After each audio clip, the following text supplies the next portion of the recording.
आकाशवाणी भोपाल से प्रस्तुत हैं प्रादेशिक समाचार।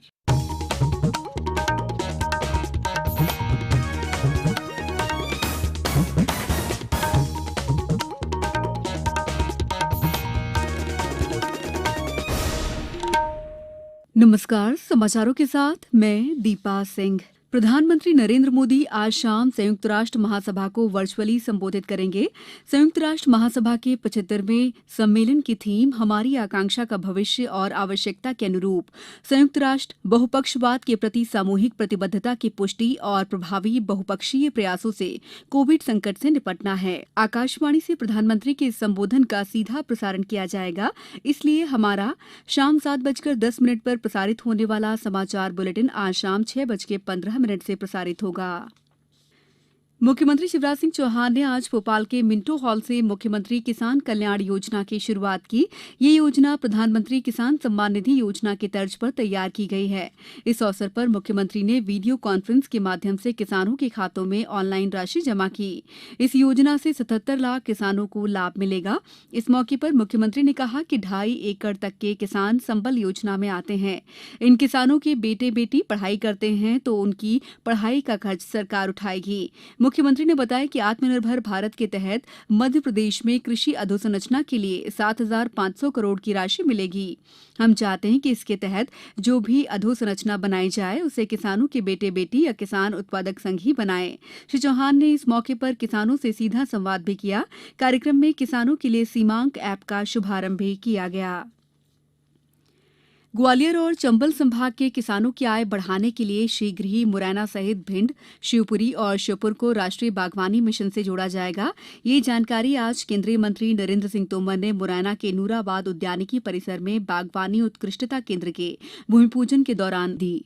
आज मुरैना में हॉर्टिकल्चर का एक्सीलेंस सेंटर जिसकी लागत 10 करोड़ रुपया है, इजराइल सरकार के साथ मिलकर इस सेंटर का निर्माण हम करने जा रहे हैं। इस सेंटर में प्रतिवर्ष 2000 किसानों का ट्रेनिंग होगा और इस ट्रेनिंग के पश्चात जो किसान हॉर्टिकल्चर के क्षेत्र में काम करेंगे वो मुरैना जिले में भी एग्रीकल्चर की ग्रोथ को बढ़ाएंगे और देश की ग्रोथ को बढ़ाने में भी योगदान देंगे। महात्मा गांधी की 150वीं जयंती के अवसर पर हम बापू की प्रदेश यात्राओं से जुड़े जाने अनजाने किस्सों को सुनाएंगे। आज शुरुआत छिंदवाड़ा शहर में मिले चांदी के पानदान से। इस पानदान को खरीदने वाले स्वर्गीय राम त्रिवेदी की पोती सोनल त्रिवेदी ने भी अपनी यादें साझा की। देश से छुआछूत का भेद मिटाने और लोगों के बीच सामाजिक समानता के भाव को अंगीकार करने बापू ने पूरे देश की यात्रा की थी। इस यात्रा के दौरान 29 नवंबर 1933 को छिंदवाड़ा आए थे। यहाँ बुधवारी बाजार के छितिया बाई के बाड़े में एक सभा के दौरान उन्हें चांदी का पानदान प्रदान किया गया था। सादा जीवन और उच्च विचार में यकीन रखने वाले बापू के लिए चांदी का पानदान क्या काम का, सो उन्होंने घोषणा कर दी कि ये पानदान बेचकर उस पैसे को आजादी के आंदोलन में लगाएंगे। अब उस समय उसकी बोली कुछ 11-12 रुपए आई, इसलिए उन्होंने कहा इतने कम में बेचने से तो कोई मतलब नहीं है। फिर किसी ने उनको सलाह दी कि आप त्रिवेदी साहब के यहाँ, जो मेरे दादाजी हैं, दादाजी थे, उनके यहाँ चले जाइए, वहाँ आपको इसका सही मूल्य प्राप्त होगा। तो वो दूसरे दिन हमारे घर आए।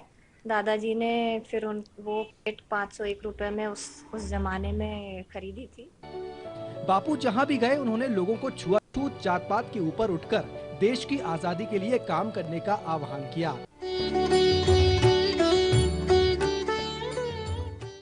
प्रधानमंत्री नरेंद्र मोदी कल आकाशवाणी से मन की बात कार्यक्रम में अपने विचार साझा करेंगे। मासिक रेडियो कार्यक्रम की ये 69वीं कड़ी होगी। अब कुछ समाचार संक्षेप में। उज्जैन जिले में आज सुबह एक सड़क दुर्घटना में 5 लोगों की मौत हो गई। प्रदेश में कोरोना संक्रमितों की संख्या 1,20,000 के करीब पहुंच गई है। वहीं इनमें से अब तक 93,238 लोग स्वस्थ हो चुके हैं। इस तरह सक्रिय प्रकरणों की संख्या 22,000 के आसपास बनी हुई है। कोरोना के बढ़ते संक्रमण को देखते हुए होशंगाबाद जिले में बिना मास्क के निकलने वाले लोगों पर प्रशासन द्वारा कार्रवाई की जा रही है।